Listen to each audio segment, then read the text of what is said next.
Estudo dos Conhecimentos Técnicos, IBGE. Apresentação. Quem somos? Como somos?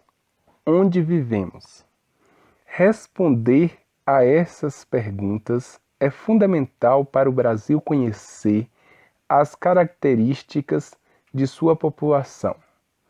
Um país sem conhecimento fica à deriva. Por isso, o Instituto Brasileiro de Geografia e Estatística, IBGE, realiza o censo demográfico a cada década. O censo é a única pesquisa que percorre e investiga cada município do Brasil. O resultado do censo é empregado para a gestão de políticas públicas e de projetos da iniciativa privada. Ele é a única pesquisa que gera informações atualizadas e confiáveis sobre as características da população e de seus domicílios, fornecendo um rico perfil do país e de suas diversas estruturas territoriais. Objetivo: apresentar aos candidatos os conteúdos técnicos fundamentais das áreas de conhecimento do Censo Demográfico 2021, permitindo aos interessados participar do processo seletivo simplificado PSS, e também apresentar ao público amplo o universo do censo. Capítulo 1. O IBGE, o Instituto Brasileiro de Geografia e Estatística. Por mais de 80 anos, o IBGE vem contribuindo para o Brasil com as suas pesquisas e mapeamentos. É um instituto de significado ímpar, dado a importância de sua atuação e dos reflexos que oferece para a sociedade, especialmente para o fortalecimento de políticas públicas. Esperamos que você queira saber mais e sinta-se motivado a colaborar com essa apaixonante instituição. Saiba mais.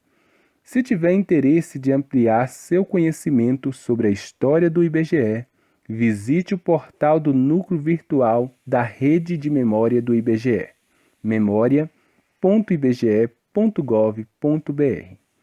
Em seus fundamentos, o IBGE é o órgão coordenador e produtor de informações estatísticas e geográficas do país.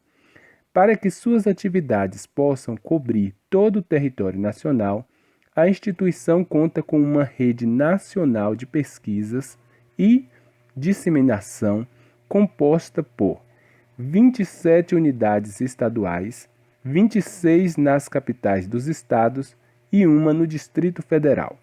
570 agências de coleta de dados nos principais municípios. Atenção! A missão do IBGE é retratar o Brasil com informações necessárias ao conhecimento de sua realidade e ao exercício da cidadania. O IBGE oferece um panorama objetivo e atual do país, com a produção e a disseminação de informações de natureza estatística, geográfica e ambiental. Essa missão se caracteriza quando o IBGE identifica, mapeia e analisa o território, realiza a contagem da população, informa como a população vive, apresenta a evolução da economia a partir de estatísticas do trabalho e da produção. Tais informações, relevantes e confiáveis, são essenciais para a consolidação de uma sociedade democrática e para o planejamento de políticas públicas. Capítulo 2. O Censo. Censo Demográfico 2021. Entre as pesquisas feitas pelo IBGE, encontra-se o Censo Demográfico, que é a operação realizada a cada 10 anos para contar a população e obter informações sobre as principais características dos habitantes e de seus domicílios. Além disso, verifica a sua distribuição territorial no país e a evolução de seu quantitativo ao longo do tempo. O censo é a principal fonte de dados sobre a situação de vida da população nos municípios e localidades. Estes dados podem ser utilizados para a definição de políticas públicas em nível nacional, estadual e municipal, e também como auxílio para a tomada de decisões na área de investimentos, especialmente em relação ao setor privado. Em 2021, o IBGE realizará o 13º Censo Demográfico, que será um retrato de corpo inteiro do país, após levantar o perfil da população e das características de seus domicílios. Ou seja, ele nos dirá como somos, quantos somos e como vivemos. No Censo 2021, o IBGE visitará cerca de 70 milhões de domicílios brasileiros, espalhados pelos mais de 8,5 milhões de quilômetros quadrados do nosso vasto território, para conhecer a situação de vida da população em cada um dos 5.568 municípios, em seu Distrito Estadual Fernando de Noronha e em seu Distrito Federal. Um trabalho gigantesco que envolve milhares de pessoas.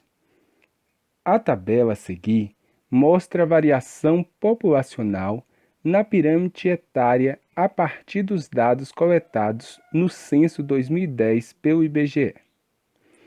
Para chegar a um consenso sobre quais questões serão investigadas no Censo Demográfico 2021, o IBGE promove consultas e debates amplos com a sociedade brasileira e órgãos técnicos governamentais. A partir daí, com a conclusão do censo, o Brasil vai dispor de informações necessárias para conhecer as características das pessoas, onde residem, por exemplo, a fim de planejar políticas e investimentos públicos. Saiba mais. Conheça a sinopse dos resultados do Censo 2010 no portal do IBGE, disponível no link censo2010.ibge.gov.br/resultados.html. O conjunto de dados coletados trará resultados relacionados a questões fundamentais como o total da população do país por sexo e faixa etária e como está distribuída no território nacional, a expectativa de vida da população do país, a estimativa de brasileiros que vivem fora do país, o número médio de filhos que uma mulher teria ao final do seu período fértil, o tipo de habitação em que vive a população do país, a proporção da população que tem acesso ao saneamento básico, o nível de instrução da população, as condições de trabalho e o rendimento da população, um panorama da diversidade étnico-racial da população brasileira, com sua distribuição por cor ou raça, e a caracterização dos povos indígenas por etnias e línguas indígenas faladas ou utilizadas nos seus domicílios, além de dados sobre a população quilombola. Antes da execução de um censo, é realizado um teste geral com o objetivo de verificar todas as definições e procedimentos planejados. Para a operação censitária de 2021, foi realizado um ensaio, o Censo Experimental 2019. A coleta do censo experimental foi realizada no município de Poços de Caldas, Minas Gerais, no período de 1º de outubro de 2019 a 2 de dezembro de 2019. O Censo Demográfico e o Censo Experimental 2019, assim como qualquer censo, tem a coleta de dados como uma das etapas principais. A partir de entrevistas com moradores, o IBGE registra informações sobre os seus modos de vida. Os dados coletados são relativos ao estado de coisas em uma data específica, isto é, a um retrato da situação naquele momento. É preciso adotar uma data específica como referência para evitar divergências entre quantitativos e características da população, que se alteram com o tempo, entre o início e o fim do período da coleta.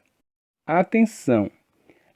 A coleta do Censo Demográfico 2021 será realizada em todo o Brasil a partir do dia 1º de agosto de 2021, mas a data de referência do Censo Demográfico 2021 é a meia-noite de 31 de julho para 1º de agosto de 2021.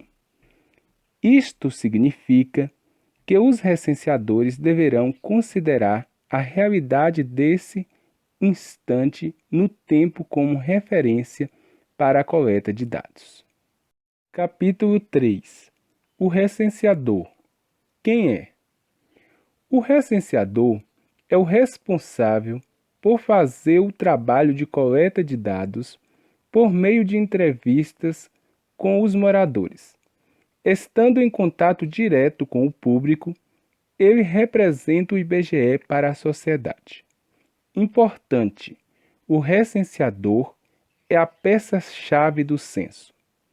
A qualidade dos resultados que serão entregues para o país ao final da operação depende diretamente da qualidade do seu trabalho, do modo como se dedica às atividades em seu dia a dia. 3.1. O trabalho do recenseador. O trabalho do recenseador consiste em obter as informações junto aos moradores de uma determinada área, nos locais onde residem. O recenseador contará com a supervisão de um agente censitário supervisor, ACS.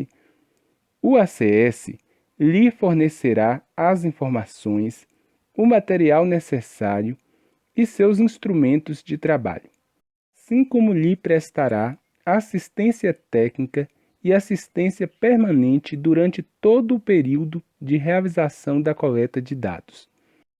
É a ele que o recenseador deve se reportar sempre que encontrar alguma dificuldade. 3.2. Aproveitamento e escolha do setor censitário. O bom desempenho do trabalho do recenseador está associado ao domínio dos conceitos e dos procedimentos que serão utilizados no censo. Por isso, é importante que o candidato a recenseador tenha um bom aproveitamento no momento de formação, uma vez que a escolha da área em que deseja trabalhar dependerá da sua classificação final na avaliação do treinamento. Esta área, chamada pelo IBGE de setor censitário, será o local de trabalho do recenseador, onde realizará a coleta de dados. Atenção! Antes de iniciar a coleta de dados, o candidato a recenseador deve dedicar-se ao treinamento, realizando todas as atividades propostas, procurando rever e exercitar os conteúdos e procedimentos. Deve utilizar todos os recursos instrucionais disponíveis, esclarecendo suas dúvidas sempre que necessário. Durante o seu trabalho de coleta de dados, o recenseador ficará lotado em um local físico, chamado de posto de coleta, sob responsabilidade do IBGE. 3.3. Posto de coleta. O posto de coleta é o local de trabalho criado temporariamente pelo IBGE para dar suporte à operação censitária. Nele, reúne-se a equipe encarregada do gerenciamento e da coleta de dados. de uma determinada área. Sempre que requisitado, o recenseador deverá comparecer ao posto de coleta para que o supervisor possa avaliar o seu trabalho e corrigir possíveis falhas. Caso a supervisão indique a necessidade de corrigir algum dado coletado, o recenseador deverá retornar a campo. Resumidamente, o trabalho do recenseador consiste em percorrer o setor censitário sob sua responsabilidade, registrando endereços e realizando as entrevistas com os moradores. Para concluir o seu trabalho, o recenseador deve dirigir-se ao posto de coleta e devolver o material de trabalho ao Instituto. 3.4 Instrumentos de trabalho do recenseador. Durante a coleta de dados, o recenseador terá dois instrumentos de trabalho disponíveis: o mapa do setor censitário, em papel, e o dispositivo móvel de coleta, DMC. O recenseador será responsável pelo patrimônio público enquanto estiver de posse dos materiais a ele confiados, devendo zelar por sua conservação e pelas boas condições de uso e funcionamento. Além desses dois instrumentos de trabalho, o recenseador contará com o Manual do Recenseador e o Manual de Entrevista digital, que serão usados como instrumentos instrucionais durante seu treinamento, além de fonte de consulta para o seu trabalho de coleta de dados. Os manuais do recenseador e de entrevista reúnem os conceitos, as definições, os procedimentos e as orientações necessárias ao desempenho de suas atividades e ao registro das informações. O treinamento do recenseador é composto por outros materiais e recursos de formação que também servem de suporte ao seu trabalho. Estes devem ser consultados sempre que necessário para garantir maior qualidade na coleta. Vejamos quais são os instrumentos de trabalho. A. Mapa do setor censitário em papel. O mapa do setor censitário em papel é uma representação gráfica da área a ser recenseada. Em seu verso, consta a descrição de seus limites. Eventualmente, a representação do setor ganha elementos adicionais que facilitam a identificação de sua área, como a adição da área circundante. B. Dispositivo móvel de coleta, DMC. É o equipamento para registro e armazenamento das informações coletadas em campo. O DMC podem-se acessar: mapa do setor censitário, digital, lista de endereços, questionário básico, amostra, manual do recenseador e de entrevista. 3.5 Recursos do DMC. Dominar o uso dos aplicativos e funções do DMC é fundamental para a realização do censo com a qualidade necessária, pois esse equipamento será o principal ferramenta de seu trabalho no cotidiano do recenseador. Mapa do setor censitário. É a representação gráfica do setor censitário. Por fins práticos, costuma retratar alguns outros elementos adicionais para facilitar o reconhecimento do setor em campo. O DMC exige o mapa por meio de uma imagem obtida por satélites da área do setor e das áreas que o rodeiam, e destaca com uma cor adequada os limites do setor, para diferenciá-lo das áreas restantes.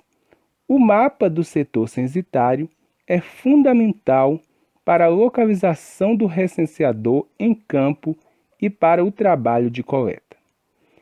Lista de endereços.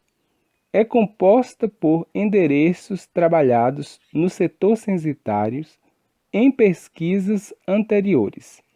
Por isso, é também chamada de lista prévia.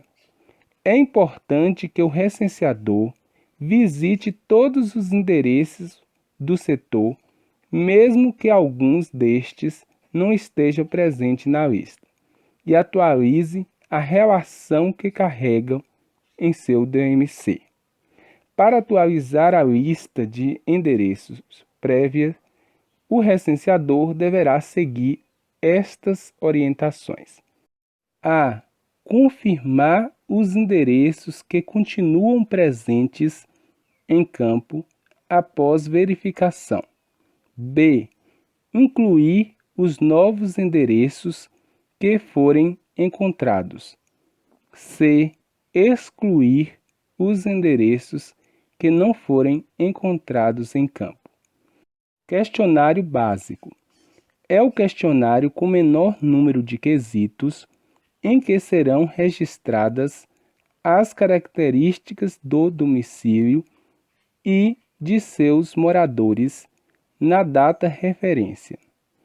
Os quesitos desse questionário serão aplicados a todos os domicílios. Questionário da amostra. É o questionário com maior número de quesitos, onde serão registradas as características do domicílio e de seus moradores, na data de referência e de forma mais detalhada. Esse questionário é respondido por uma parte da população, selecionada de forma aleatória por meio de cálculos específicos, formando uma amostra estatística. Atenção! Apenas um modelo de questionário básico ou amostra será aplicado em cada domicílio. 3.6. Evitando a perda de informações.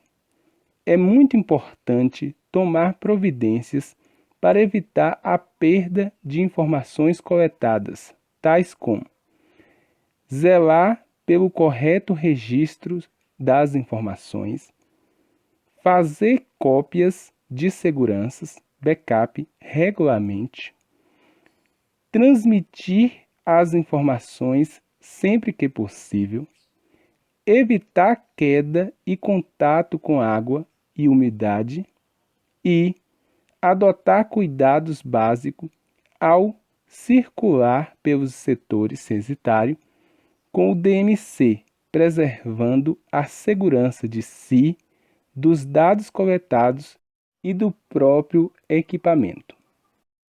3.7. Cálculo da remuneração do recenseador.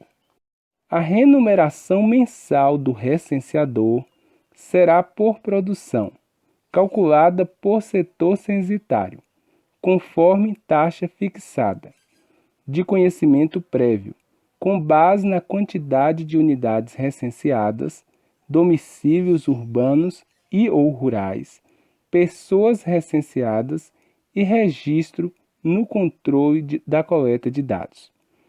Em um mês, o recenseador poderá receber vários pagamentos, de acordo com a liberação dos setores produzidos.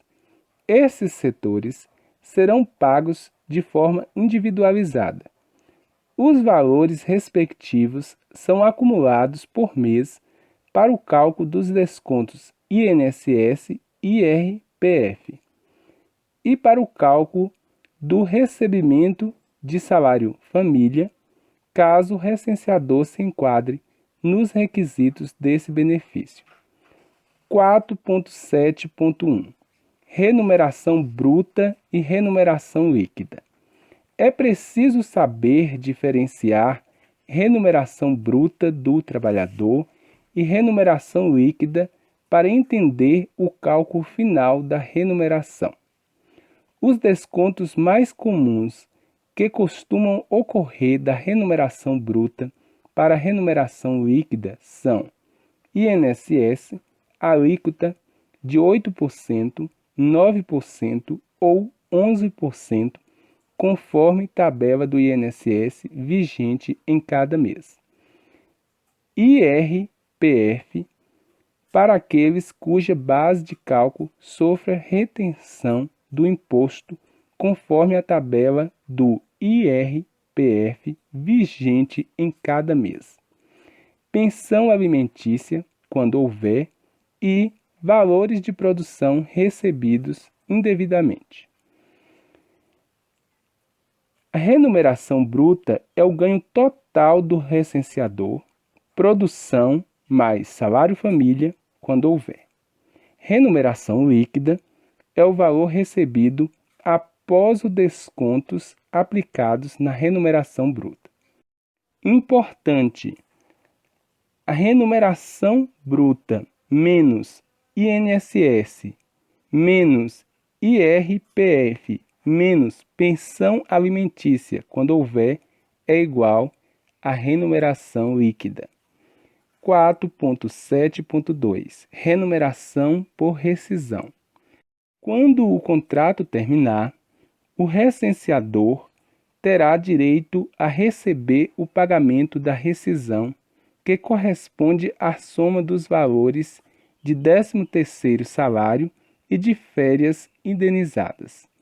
Devido ao fato do recenseador não possuir um salário fixo, utiliza-se como base a remuneração média mensal calculada da seguinte forma: remuneração mensal é igual à soma das remunerações dividido pelo número de dias do contrato vezes 30. A partir dessa remuneração média mensal, são calculados os seguintes valores: 13º salário, gratificação natalina proporcional aos meses de trabalho, observada a regra de que a fração igual ou superior a 15 dias será considerada como um mês integral. Férias indenizadas. Indenização relativa ao período incompleto de férias na proporção de 1/12 por mês de efetivo exercício, ou fração superior a 14 dias, acrescido do adicional de 1/3 da remuneração das férias. 3.8 Conduta do recenseador. Milhares de recenseadores do IBGE em todo o Brasil vão às ruas em busca de informações de qualidade para a coleta do Censo Demográfico 2021. Nesse processo, interagem com diferentes públicos, cada qual com suas características e particularidades. Face a essa diversidade, é natural que os moradores recebam os recenseadores de maneiras distintas, ora com receptividade, ora com desconfiança e resistência. O tratamento cortês, respeitoso e seguro com o informante é fundamental para estabelecer uma relação de confiança e cooperação. Além disso, é importante que o recenseador apresente uma postura de trabalho adequada e use sempre o crachá de identificação. No crachá tem a foto do recenseador, o QR Code, para confirmar os dados do recenseador diretamente do site do IBGE e dados do recenseador. 3.9 Conduta do recenseador. A imagem do IBGE. O recenseador representa a imagem do IBGE no contato com os informantes. É imprescindível se conscientizar disto. Como o censo é a operação em que o IBGE percorre todo o país, a interação de cada recenseador com cada informante é fundamental para reforçar a confiança e a credibilidade da população com suas pesquisas. O recenseador deve se identificar sempre de forma clara ao seu interlocutor, deixando seu crachá visível e esclarecendo os objetivos da operação censitária.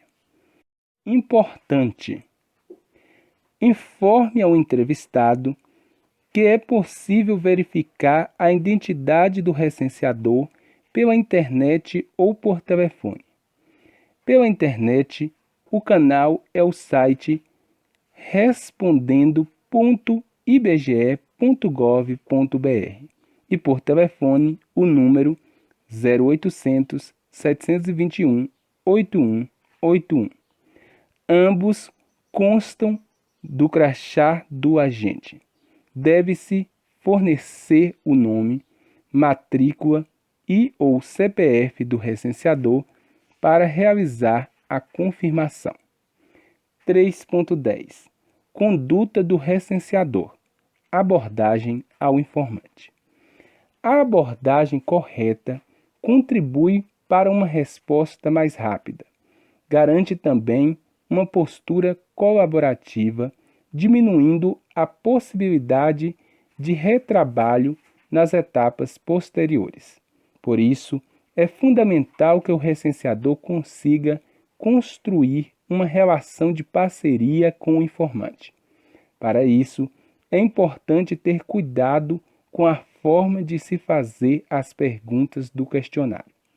O recenseador deve ler cada uma das perguntas integralmente e pausadamente, na ordem em que aparecem, e registrar as respostas diretamente no DMC, sem fazer comentários a respeito para a pessoa. Se cada recenseador formular as perguntas com suas palavras, o censo corre o risco de ter informações incorretas, já que as perguntas podem ser interpretadas de modos diferentes por cada um. Recomenda-se usar sempre palavras de boa educação durante a abordagem ao informante. Boa tarde, boa noite, bom dia, com licença, por favor, muito obrigado ou muito obrigada. É essencial evitar temas delicados, como política ou religião, não emitir opiniões, procurar desviar-se de afirmações polêmicas e manter o foco na coleta de dados.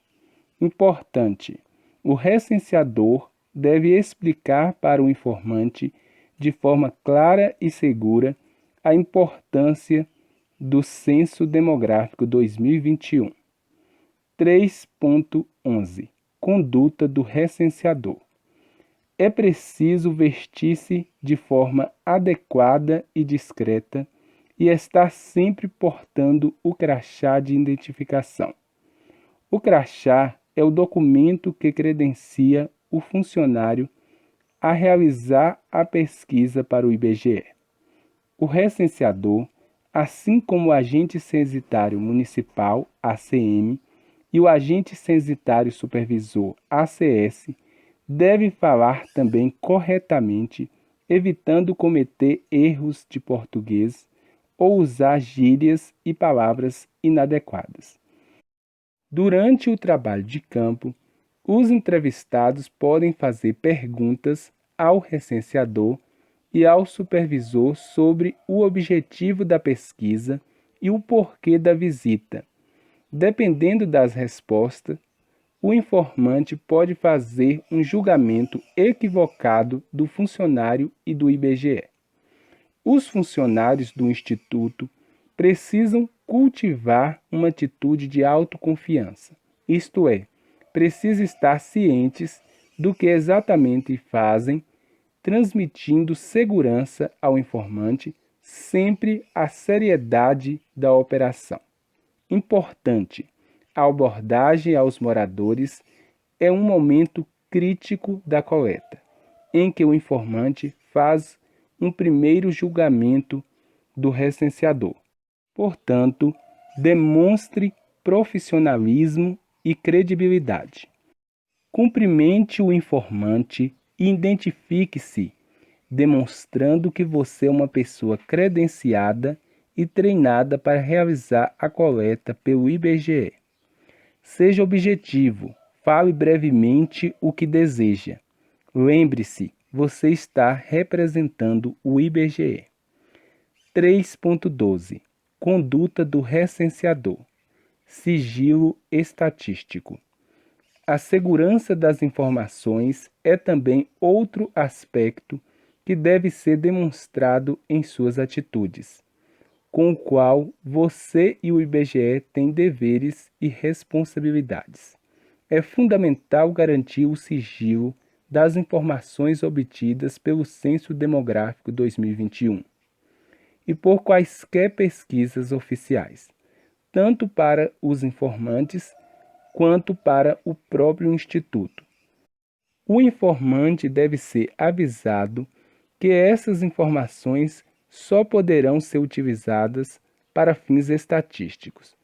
Os cidadãos só se sentirão seguros em prestar informações à instituição se sentirem confiança no IBGE e no funcionário que realiza o Censo 2021. Assim, o IBGE toma todas as precauções necessárias para garantir que dados individualizados não sejam divulgados.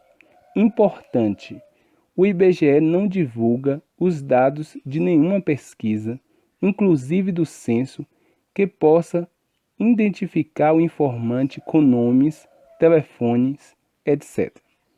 A Lei nº 5.534, de 14 de novembro de 1968, assegura o sigilo dessas informações. Atenção! A violação do sigilo por servidores, agentes de pesquisa e recenseadores do IBGE está sujeita à punição de acordo com as normas e a legislação vigente. 3.13 Conduta do recenseador. Informantes resistentes. Em caso de resistência à prestação de informações ao IBGE, é necessário que o recenseador consiga apresentar argumentos convincentes ao informante relutante. Exemplificamos 2 argumentos importantes em seguida. Os dados do censo são importante fonte de estatística entregue a toda a sociedade e também para o próprio IBGE, que elabora estimativas úteis para a melhoria do país. As informações coletadas são utilizadas exclusivamente para fins estatísticos. O sigilo delas é garantido por lei. Além disso, os dados da pesquisa são divulgados de forma agregada, ou seja, de forma vinculada a um total, por soma dos valores de cada domicílio aos valores de outros domicílios, e não individualizada. Assim, o IBGE divulga apenas o valor total por setor censitário, nunca por domicílio. Por isso, em hipótese alguma, o sigilo dos dados individualizados será desrespeitado. Importante: se mesmo assim a recusa persistir, o recenseador deve comunicá-la ao supervisor para receber novas orientações. 3.14 Conduta do recenseador. Procedimentos em campo. Antes de sair para a coleta, prepare com antecedência os itens de que você vai precisar. Separe equipamentos e materiais que serão utilizados, como o DMC, dispositivo móvel de coleta, e o mapa em papel com a descrição do setor. Certifique-se de que o DMC está com a bateria carregada para que você consiga fazer o uso do equipamento durante todo o seu percurso de trabalho. Planeje a melhor forma de chegar ao seu setor censitário. Verifique os meios de transporte e o tempo de deslocamento. Durante o seu trabalho em campo, observe as seguintes orientações. Não permita que pessoas não autorizadas pelo IBGE o acompanhem em seu trabalho. Não permita que pessoas estranhas ao serviço manuseiem os equipamentos de coletas. Não permita que informações contidas no dispositivo de coleta sejam vistas por terceiros. Não faça comentários sobre qualquer informação obtida durante seu trabalho e não revele fatos ou informações sigilosas sobre os informantes, domicílios e estabelecimentos pesquisados. Atenção! Em locais de povos e comunidades tradicionais, indígenas, quilombolas, povos ciganos, pescadores artesanais, etc., além dos cuidados rotineiros de abordagem previstos para o trabalho do IBGE, para qualquer outro setor censitário, devem ser tomados outros cuidados de acordo com a tradicionalidade dos diversos grupos. Siga as orientações específicas que serão fornecidas em momento oportuno, antes de entrar nessas áreas especiais. Capítulo 4. Estrutura organizacional. O Censo Demográfico 2021 constitui uma grande operação estatística, mobilizando centenas de pessoas desde a fase de planejamento até a divulgação dos resultados. Para atingir os objetivos da operação, a estrutura organizacional do Censo Demográfico 2021 definiu-se a partir das representações das unidades estaduais do IBGE, coordenadores do censo local, unidades estaduais do IBGE, coordenadores de áreas locais, agências do IBGE, que são servidores efetivos do IBGE. Coordenadores censitários de subáreas, CCS, local, postos de coletas, municípios, sede da subárea. Agentes censitário municipal, ACM, local, postos de coleta, municípios. Agentes censitários supervisores, ACS, local, postos de coletas, município. Recenseadores, local de trabalho, setor censitário, local de lotação, posto de coleta, municípios. Servidores contratados. A fim de que os coordenadores possam exercer os seus papéis no Censo Demográfico 2021, é necessário que eles conheçam muito bem as atribuições específicas de suas funções, as quais serão detalhadas no treinamento presencial. Capítulo 5. Quem é agente censitário supervisor? O agente censitário supervisor, ACS, será a pessoa que supervisionará o trabalho de uma equipe de recenseadores, orientando e corrigindo falhas, assegurando, assim, a qualidade dos trabalhos. Em linhas gerais, buscará garantir que o projeto Censo Demográfico 2021 se concretize com sucesso. A primeira atividade do ACS é o reconhecimento do setor, onde realizará o seu percurso completo, atualizando suas faces e seus logradouros. Concomitante ao reconhecimento do setor, coletará os dados da pesquisa urbanística do entorno dos domicílios. Esta atividade ocorrerá em período anterior à coleta de dados realizada pelo recenseador. O ACS deverá registrar todas as informações encontradas durante o percurso que não esteja atualizada ou em conformidade com os instrumentos de trabalho de campo, DMC, mapa do setor ou descritivo.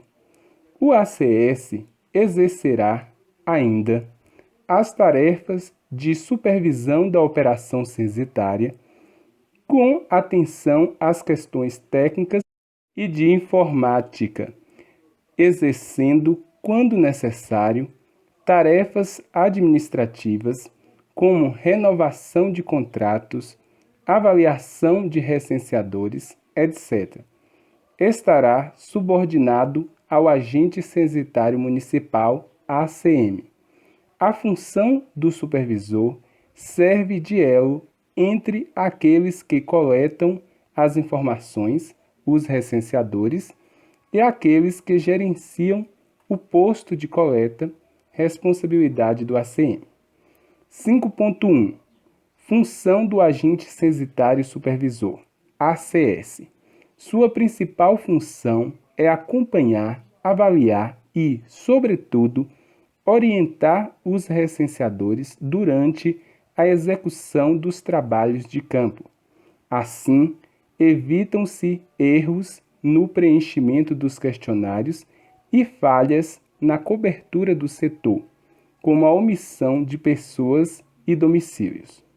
O ACS deve se reportar ao ACM sempre que houver qualquer dúvida ou problema que comprometa a realização de suas tarefas. Para que os ACS cumpram com tranquilidade suas funções, estas foram divididas em duas grandes frentes: o treinamento e a contratação dos recenseadores e o apoio ao recenseador e a supervisão do seu trabalho de coleta. Capítulo 6. Quem é agente censitário municipal? O agente censitário municipal, ACM, desempenhará a função de gerente do posto de coleta.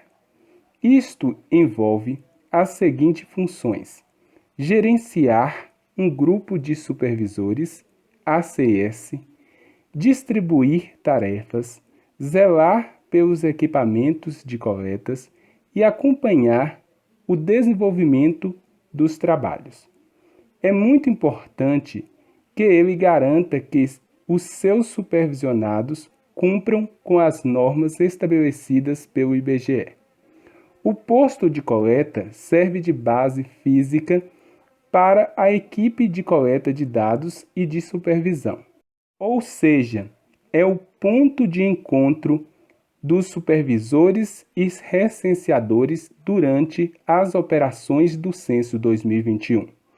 Para gerenciar o posto de coleta, o ACM utiliza o Sistema Integrado de Gerenciamento e Controle, SIGC.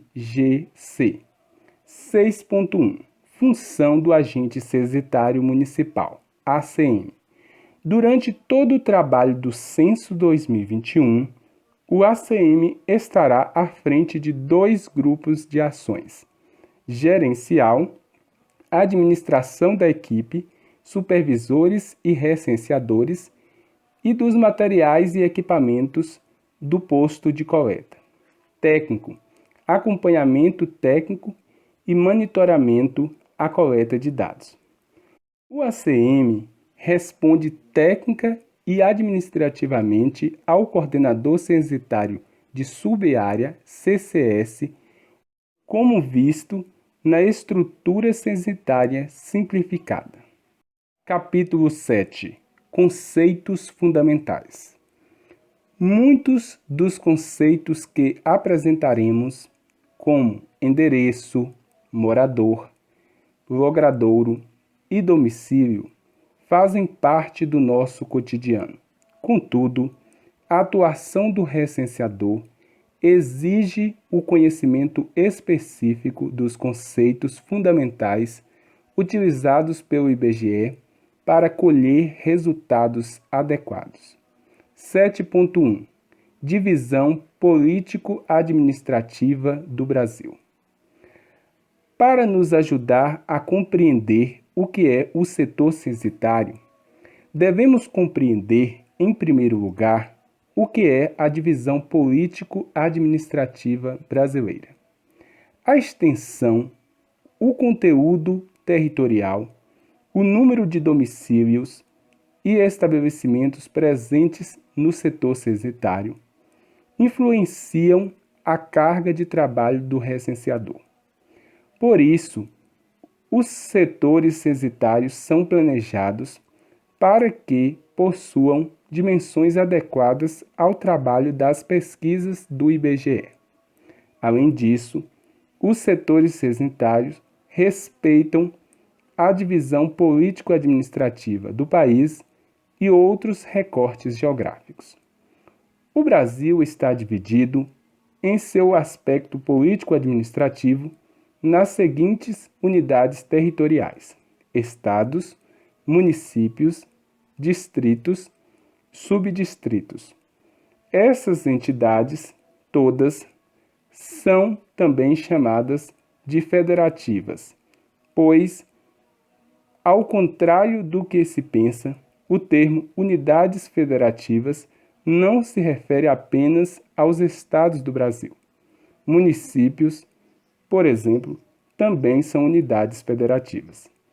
A figura a seguir apresenta um esquema dessas unidades e o número de cada uma delas no país em dezembro de 2019. Caso necessário, relembre quais são as principais das unidades da Federação: estados, Distrito Federal e as suas respectivas siglas. Acre, sigla AC, Alagoas, AL, Amapá, AP, Amazonas, AM, Bahia, BA, Ceará, CE, Distrito Federal, DF, Espírito Santo, ES, Goiás, GO, Maranhão, MA, Mato Grosso, MT, Mato Grosso do Sul, MS, Minas Gerais, MG, Pará, PA, Paraíba, PB, Paraná, PR, Pernambuco, PE, Piauí, PI, Rio de Janeiro, RJ, Rio Grande do Norte, RN, Rio Grande do Sul, RS, Rondônia, RO, Roraima, RR, Santa Catarina, SC, São Paulo, SP, Sergipe, SE, Tocantins, TO. 7.2 Setor censitário, o local de trabalho do recenseador. Para estudos estatísticos e geográficos, o IBGE subdivide as unidades territoriais da divisão político-administrativa brasileira em áreas ainda menores. Cada uma dessas áreas é denominada setor censitário. O setor censitário é uma unidade territorial de coleta e de divulgação de dados estatísticos do IBGE. É, na prática, a área de trabalho onde se localizam os domicílios e os estabelecimentos que serão visitados pelo recenseador. O setor censitário pode ser urbano ou rural e é representado graficamente por um mapa. A imagem exemplifica um setor censitário, com seus limites assinalados em cor amarela. Isso significa que a área de trabalho abrange os domicílios e estabelecimentos situados em seu interior. 7.3 Dos setores censitário, áreas urbanas e rurais. Realizar a coleta do censo em áreas urbanas envolve estratégias distintas das utilizadas em áreas rurais. Por isso, cada setor censitário recebe uma classificação de acordo com suas características geográficas. A tabela a seguir apresenta resumidamente as situações dos setores censitários em áreas urbanas e rurais. Categorias: Área urbana. Situação: área urbana de alta densidade de edificações. Definição: área urbana com alta densidade de edificações. Situação: área urbana de baixa densidade de edificação. Definição: área urbana com baixa densidade de edificações, processo de expansão urbana, áreas verdes desabilitadas, entre outras. Núcleo urbano: aglomerações urbanas separadas de cidades e vilas em menos de 1 km ou que, separando essa distância, apresentam características urbanas, loteamento, conjunto habitacional e condomínio. Área rural: aglomerado rural. Caracteriza-se pelo caráter aglomerado de domicílio, normalmente distante entre si, não mais que 50 metros, e separado das franjas das cidades e vilas em mais de 1 km, com exceção aplicada aos núcleos urbanos. Área rural exclusive aglomerado. Área de uso rural caracterizada pela dispersão de domicílio e pela presença usual de estabelecimentos agropecuários. Feita a distinção entre urbano e rural, o IBGE identifica outras estruturas territoriais por meio dos tipos de setores censitários por fins de coleta, conforme apresentados a seguir. Tipos de setores: não especial. Definição: setor censitário comum que não se enquadra em nenhum outro tipo. Aglomerado subnormal. Definição: forma de ocupação irregular de terreno de propriedades alheias, públicos ou privados, para fins de habitação em áreas urbanas e, em geral, caracterizados por um padrão urbanístico irregular, por carência de serviços públicos essenciais e pela localização em área restrita à ocupação. Quartel e base militar. Definição: setor censitário administrada por um comando das Forças Armadas, assim considerado, caso a instalação possua pelo menos 50 habitantes permanentes residindo há mais de um ano no local. Alojamento, acampamento. O alojamento é um domicílio coletivo geralmente vinculado a alguma instituição, como universidades ou empresas, destinado a oferecer moradia por período temporário. O acampamento é entendido como instalação improvisada, composta normalmente por barracas, tendas ou outras estruturas rústicas. Ambas devem possuir no mínimo 50 habitantes, residindo há mais de um ano. Setor com baixo patamar domiciliar. Setor censitário que abrange baixa quantidade de domicílio, ou onde não foi identificada a presença de domicílio. Agrupamento indígena. Setor censitário em que existam 15 ou mais indivíduos indígenas residentes em uma ou mais moradias contíguas especialmente.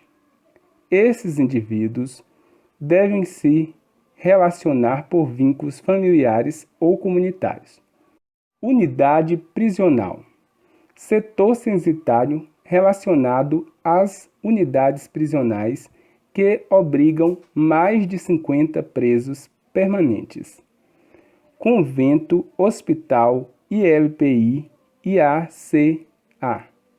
É o setor censitário dos domicílios coletivos relacionados ao acolhimento de crianças ou idosos, aos conventos e aos hospitais que contenham cada um mais de 50 habitantes permanentes residindo há mais de um ano no local. Agrovila do PA, projeto de assentamento. Setor censitário com mais de 50 domicílios que se encontram associados a projeto de assentamento. São localidades de habitação e produção agrícola caracterizadas pelo adensamento e pela concentração de domicílios de famílias de determinado assentamento rural. Agrupamento quilombola. Setor censitário em que existem 15 ou mais indivíduos autodeclarados quilombolas residentes em uma ou mais moradias contíguas, especialmente. Esses indivíduos devem se relacionar por vínculos familiares ou comunitários. Os termos asilo e orfanato, embora de uso popular, deixaram de ser adotados pelas instituições e políticas públicas. Foram substituídos por ILPI, Instituições de Longa Permanência para Idosos, e IACA, Instituições de Acolhimento à Criança e Adolescente. Importante: cada um desses tipos requer uma abordagem específica do recenseador. 7.4 Setores censitários de povos e comunidades tradicionais. É importante destacar que o IBGE realiza o censo em terras indígenas, territórios quilombolas e outras áreas habitadas por povos e comunidades tradicionais. Esses grupos culturalmente diferenciados e se reconhecem como tal, e por isso possuem formas próprias de organização social, ocupam e usam territórios e recursos naturais como condições para sua reprodução cultural, social, religiosa, ancestral e econômica, além de utilizarem conhecimentos, inovações e práticas gerados e transmitidos pela geração. Nessas áreas, as condições de acesso e percurso são negociadas com as lideranças comunitárias e também com os órgãos que atuam em parceria com o IBGE na realização do censo. A necessidade dessa ação é assegurada pelo direito internacional previsto na Convenção 169 da Organização Internacional do Trabalho, OIT. A Convenção 169 da OIT foi ratificada pelo Brasil em junho de 2002 pelo Poder Legislativo e promulgada pelo Decreto 5.051 de 2004 pelo Poder Executivo, com aplicação imediata no Brasil desde sua promulgação. Saiba mais. A Convenção 169 da Organização Internacional do Trabalho, OIT, disponível no link www.gov.br/planalto/pt-br.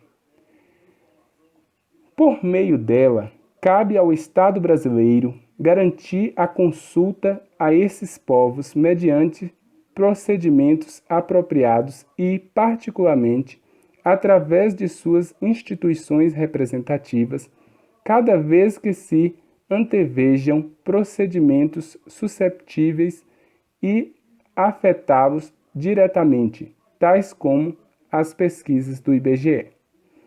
Em muitas áreas indígenas, o recenseador precisará ser acompanhado por um guia e ou um intérprete.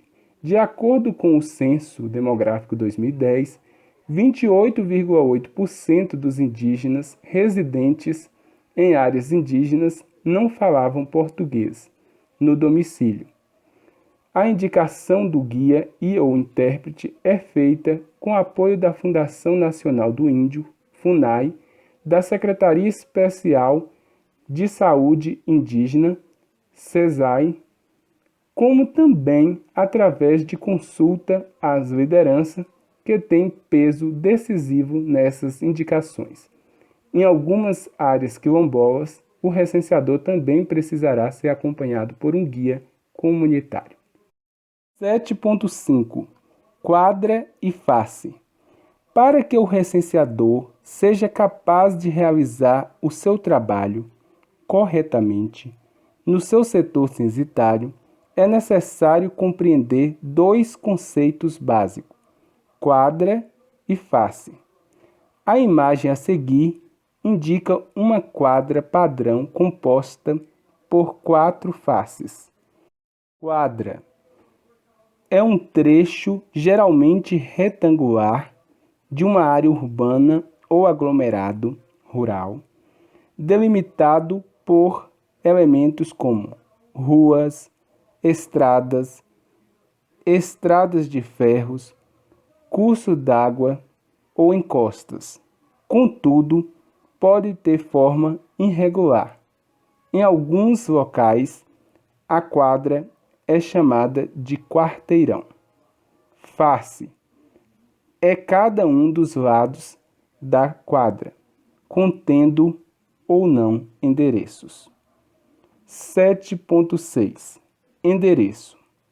O endereço reúne informações que permitem identificar uma unidade construída ou uma construção dentro de um município, tal como uma casa, um prédio, um apartamento, um estabelecimento, etc. O IBGE adota um padrão de registro de endereços bastante detalhado, que será objeto de treinamento presencial. Consideram-se como componentes do endereço: 1. Logradouro, 2. Número, 3. Complemento e 4. Coordenadas geográficas. Veremos a seguir como se definem esses componentes. Rua General Canabarro, Logradouro. 706, número. Apartamento 201, complemento. Logradouro. O logradouro é uma área ou via pública reconhecida pela comunidade, em que circulam pessoas, veículos e mercadorias. Na maioria das vezes, recebem um nome de conhecimento geral. Um logradouro podem ser uma avenida, uma viela, uma praça, uma estrada, um acesso ou até mesmo um rio. Ao se registrar um logradouro, deve-se denominá-lo preferencialmente segundo a forma oficial, sem omissão de termos e sem abreviações. Exemplos: Rua Santo Antônio, Avenida Corrifel de Azevedo Marques, Estrada BR-101, Rio Salomões, etc. Número é o valor numérico propriamente dito que indica a posição da edificação no logradouro. Complemento. Muitas vezes, ao chegar a um número de um logradouro, observamos a existência de várias unidades, cujo acesso se dá pelo mesmo número, pela mesma posição no logradouro. O complemento é usado para identificar cada unidade nesse número. Essa situação é muito comum em edificações com múltiplas unidades, tais como prédios ou condomínios residenciais. São exemplos de complemento: bloco, apartamento, casa 1, casa 2, fundos, sobrado, etc. A tabela a seguir apresenta alguns exemplos de endereço, segundo os componentes explicados acima. Endereço: Travessa Padre Ananias, 342. No caso, o logradouro é Travessa Padre Ananias, número 342, não há complemento. Rua Doutor Washington Pires, 970, casa 2, térreo. O logradouro é Rua Doutor Washington Pires, o número 970, complemento Casa 2, térreo. Avenida Presidente Getúlio Vargas, 1071, Bloco A, apartamento 304. O logradouro, Avenida Presidente Getúlio Vargas, número 1071, complemento Bloco A, apartamento 304. 7.7 Coordenadas geográficas. As coordenadas geográficas consistem em um dos métodos mais eficientes de localização, pois permitem identificar qualquer ponto na superfície da Terra por meio de dois valores, latitude e longitude. Essas coordenadas são um importante recurso para o trabalho nos setores censitários. Os valores de latitude e longitude podem ser obtidos através de um receptor de sinais de satélites que se encontra integrado no DMC.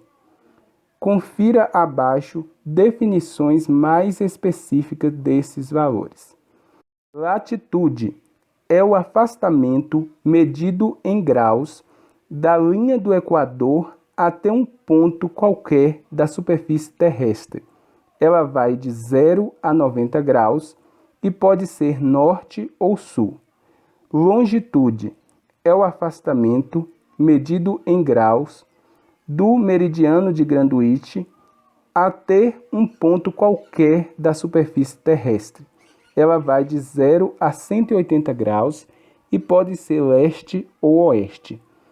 Estas coordenadas são um importante recurso para o trabalho no setor censitário, tendo em vista que as coordenadas geográficas constituem um componente do endereço no IBGE. Durante o treinamento presencial, será realizado um exercício de simulação sobre como obter as coordenadas no DMC. 7.8 Pesquisa urbanística do entorno dos domicílios. A pesquisa urbanística do entorno dos domicílios, pesquisa do entorno ou entorno, é um levantamento de informações utilizado por observação em momento anterior ao da coleta do Censo Demográfico 2021, ou seja, antes da aplicação do questionário aos informantes. Esta pesquisa é feita pelo agente censitário supervisor, ACS, que preenche o questionário referente às características urbanísticas dos entornos dos domicílios. Os objetivos da pesquisa do entorno 2021 são coletar dados da infraestrutura urbanística relativa à acessibilidade universal, como circulação de pessoas e veículos, drenagem pluvial e equipamentos no espaço urbano. Fornecer insumos para melhorar a qualidade da cobertura da coleta do Censo 2021. As questões são respondidas a partir da observação direta, ou seja, sem entrevistar ou coletar perguntas a moradores ou transeuntes, em todas as faces de quadras urbanas, que são unidades de coletas do levantamento. A área de análise de alguns quesitos levantados será apenas a face, enquanto de outros serão a face e a face confrontante. O percurso desta coleta de informações será o mesmo aplicado ao questionário e o supervisor deverá percorrê-lo a pé. 7.9 Morador. Para o IBGE, o morador é a pessoa que, abre aspas, tem o domicílio como local habitual de residência na data de referência. Atenção! A presença ou ausência de pessoa no domicílio na data de referência não define se ela é ou não moradora do domicílio. Importante: A data de referência é o parâmetro que indica quem deverá ser recenseado. Devem ser recenseadas todas as pessoas que moravam no domicílio na data de referência, à meia-noite de 31 de julho para 1º de agosto de 2021. A pessoa pode estar presente e não ser moradora, mas também pode estar ausente e ser moradora. Parece confuso, mas é fácil de explicar. Morador é a pessoa que a. tem o domicílio como local habitual de residência e nele se encontrava na data de referência. Ou b. embora ausente na data de referência, tem o domicílio como local habitual de residência, desde que a ausência não seja superior a 12 meses, pelos motivos que veremos a seguir. B1. Viagem a passeio, a serviço, a negócio, de estudo, etc. B2. Afastamento de sua comunidade tradicional por motivo de caça, pesca, extração vegetal, trabalho na roça, participação em festas ou rituais. B3. Internação em estabelecimento de ensino ou hospedagem em outro domicílio, pensionato, república de estudantes, visando facilitar a frequência à escola durante o ano letivo. B4. Detenção sem sentença definitiva declarada. B5. Internação temporária em hospital ou estabelecimento similar. E B6. Embarque a serviço, militares, petroleiros. Importante: em todas essas situações, é necessário certificar-se de que a ausência não tenha ultrapassado 12 meses, período considerado até a data de referência, à meia-noite do dia 31 de julho para 1º de agosto de 2021. É importante ter atenção a alguns casos especiais, a fim de evitar que uma mesma pessoa seja contada em 2 domicílios ou que não seja contada em nenhum dos 2. Vejamos. Se na data de referência a pessoa se encontrava afastada do domicílio de origem nas seguintes situações: está internada permanentemente em sanatórios, asilo, conventos ou estabelecimentos similares, está morando em pensionatos sem ter outro local habitual de residência, ter sido condenada com sentença definitiva declarada, ou ter migrado para outras regiões em busca de trabalho e lá fixou residência. Ela não será considerada moradora no domicílio de origem, mas sim no local onde se encontrava, ainda que a ausência seja inferior a 12 meses. 7.10. Quem deve ser recenseado?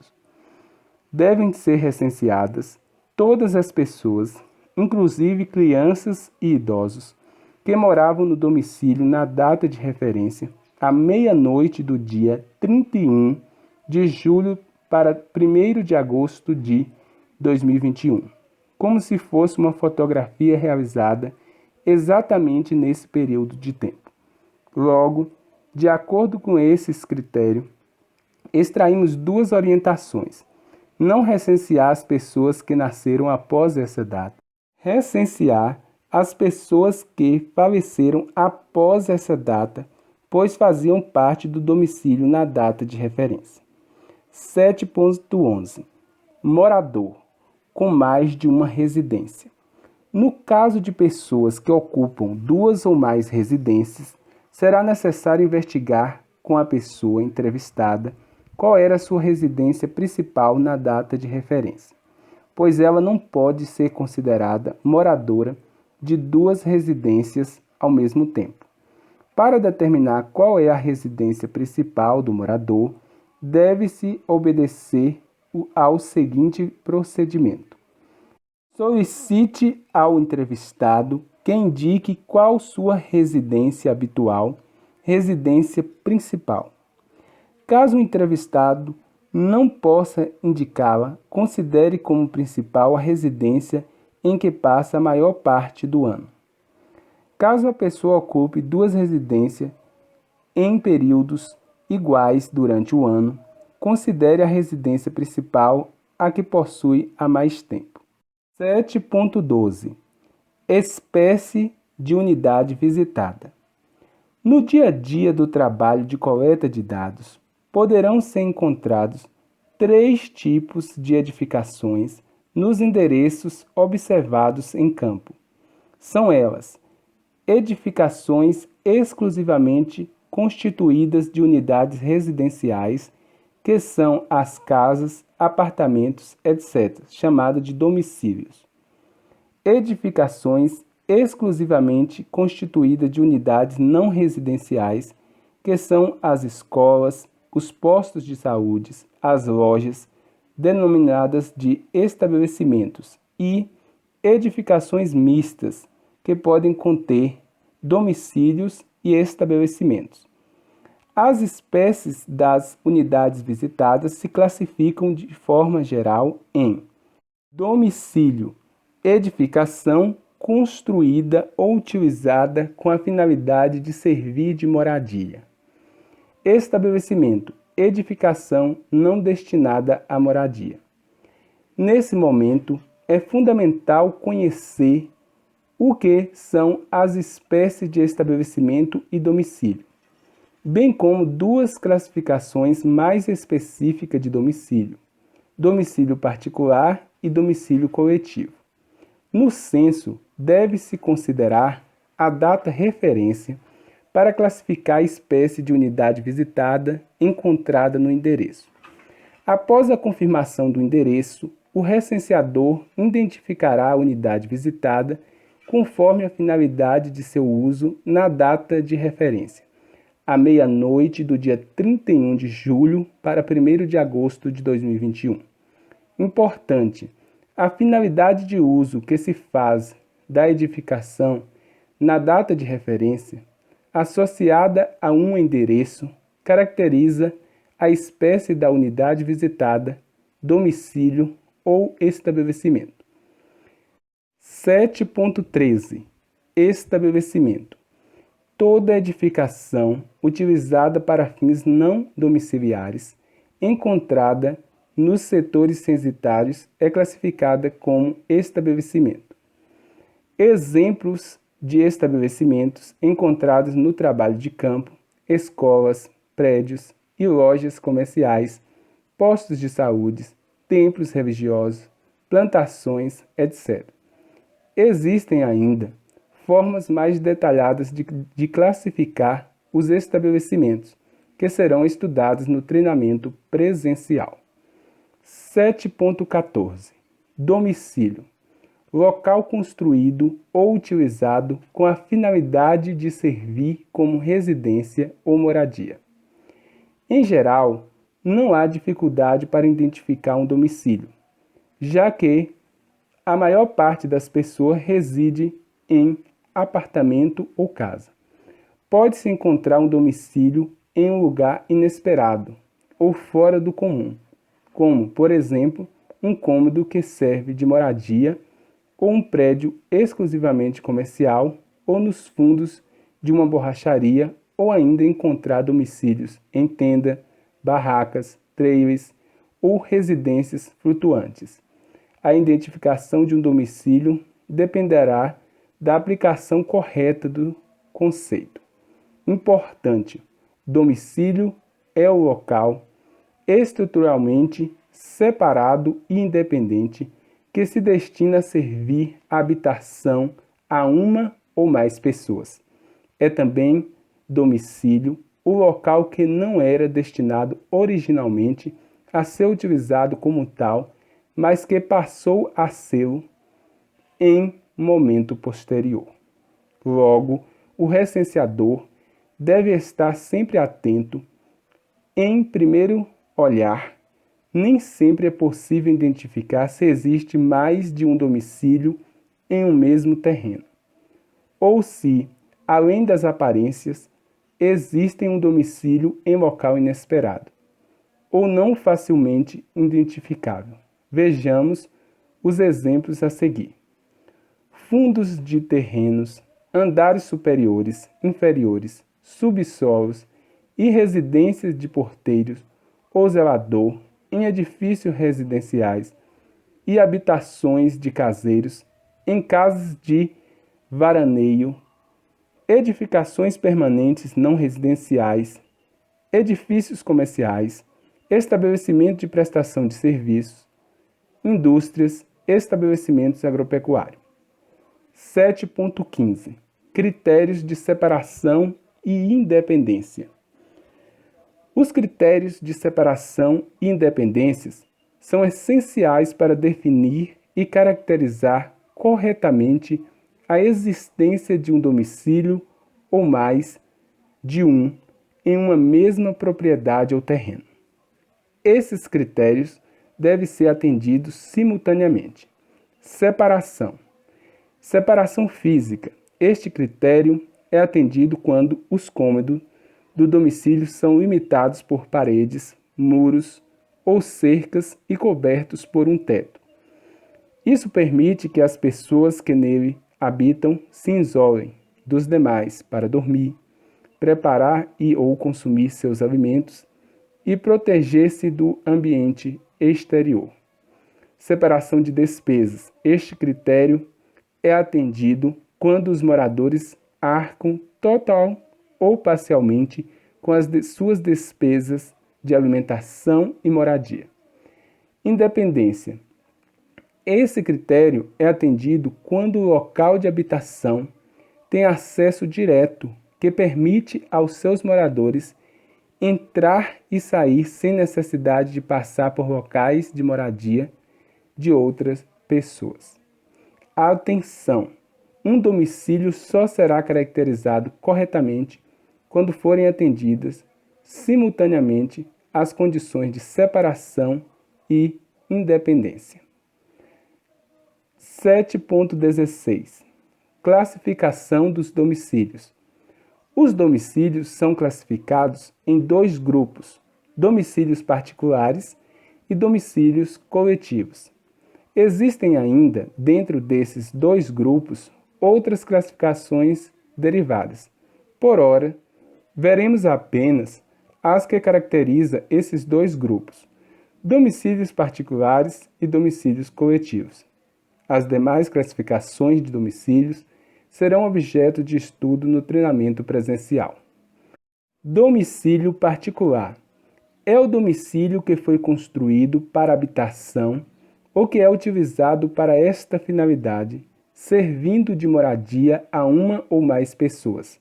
Nele, o relacionamento entre seus ocupantes é ditado por laços de parentesco, de dependência doméstica ou por normas de convivência.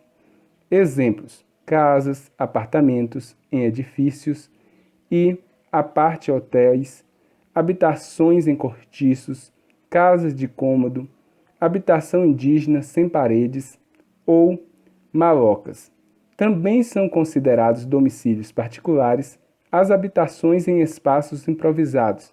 Essas habitações podem se localizar dentro de estabelecimentos sem instalações destinadas à moradia, dentro de grutas, ruínas, tendas improvisadas, etc. Domicílio coletivo é uma instituição ou estabelecimento onde a relação entre as pessoas que nele se encontravam, a data de referência, restringia-se a normas de subordinações administrativas. Note que as pessoas que ali se encontravam podiam ser residentes ou não. Por isso, o domicílio pode ser caracterizado como coletivo, com ou sem morador na data de referência. Exemplos: abrigos, orfanatos, hotéis, quartéis, penitenciárias, etc. 7.17 Características do domicílio. O objetivo de se levantar as características do domicílio é conhecer as condições de moradia da população e os níveis de qualidade de vida através do acesso a serviços básicos e qualidade de cômodos. Cômodo. Para o IBGE, o conceito de cômodo é todo compartimento coberto por um teto, limitado por parede e que seja parte integrante do domicílio, inclusive banheiro e cozinha. Por parede, entende-se aqui a construção vertical que permite limitar, dividir ou vedar espaços. Note-se que o cômodo pode existir tanto na parte interna quanto na parte externa da edificação principal do domicílio, ainda sendo considerada como parte integrante do domicílio, por exemplo, um banheiro construído separadamente da construção principal dentro do mesmo terreno. Importante: banheiro é o cômodo de uso exclusivo dos moradores do domicílio destinado ao banho, que possua chuveiro ou banheira e vaso sanitário ou privada. Atenção! Não são considerados cômodos os corredores de ligação entre cômodos, as varandas abertas, garagens, compartimentos não residenciais, cozinha americana ou mezanino. Capítulo 8. Características dos moradores.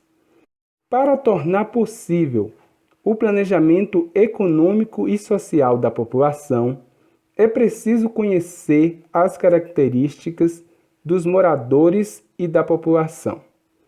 Para compor a relação entre os moradores de um domicílio, é fundamental que os próprios moradores definam uma pessoa responsável pelo local. Esta será usada como referência para registrar os demais moradores. Dessa forma, é considerada pessoa responsável, homem ou mulher com, no mínimo, 12 anos de idade, reconhecida como tal pelos demais moradores do domicílio. 8.1. Etnia e migração. No levantamento das informações sobre os moradores, são investigados os seguintes temas: identificação étnico-racial, imigração internacional e migração interna. Veremos a seguir como eles são definidos pelo IBGE. Identificação étnico-racial é o pertencimento declarado da pessoa a um grupo étnico, indígena ou quilombola, ou a sua classificação declarada em relação às categorias de cor ou raça do IBGE. Imigração internacional é o ato de ingressar no Brasil para aqui residir. Migração interna é o ato de deixar o município para morar em outro município dentro do território nacional. 8.2. Educação. O objetivo do levantamento de informações sobre educação é caracterizar a educação da população residente no Brasil, investigando o analfabetismo, a frequência escolar, o nível de instrução e a área de formação no ensino superior. No grupo de quesitos de educação, questiona-se, por exemplo, sobre a alfabetização do morador, com a seguinte pergunta: sabe ler ou escrever? Com isso, busca-se captar se a pessoa de 5 anos ou mais de idade sabe ler e escrever pelo menos um bilhete simples, no idioma que conhece, independentemente do fato de estar ou não frequentando a escola e já ter concluído períodos letivos. Pelo menos um recado ou um bilhete simples no idioma que conhece. Por exemplo, Aline, fui no mercado.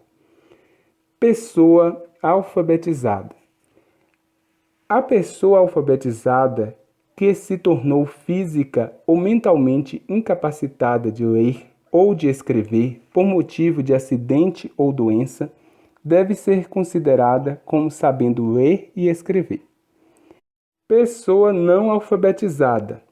A pessoa que aprendeu a ler e a escrever, mas que se esqueceu de como fazê-lo devido a processo de alfabetização precário que não se consolidou, assim como aquela pessoa que nunca aprendeu a ler e a escrever, não devem ser consideradas como sabendo ler e escrever.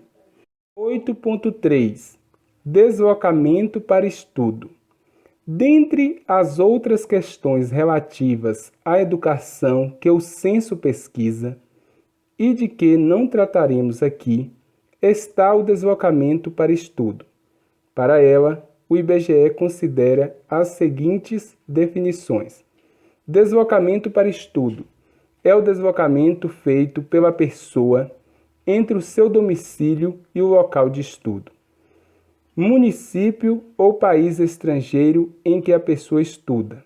Local de estudo: colégio, escola, creche, universidade, instituto técnico, etc. Atenção! Para ensino à distância, EAD, considerar como local de estudo o polo físico. 8.4 Trabalho. O objetivo de se pesquisar as questões relacionadas ao trabalho para as pessoas de 10 anos ou mais de idade é conhecer a composição da força de trabalho no país e identificar as principais características do trabalho da população, como ocupação, atividade e rendimento. Para o levantamento das informações sobre trabalho, as definições utilizadas pelo IBGE serão esclarecidas no treinamento presencial.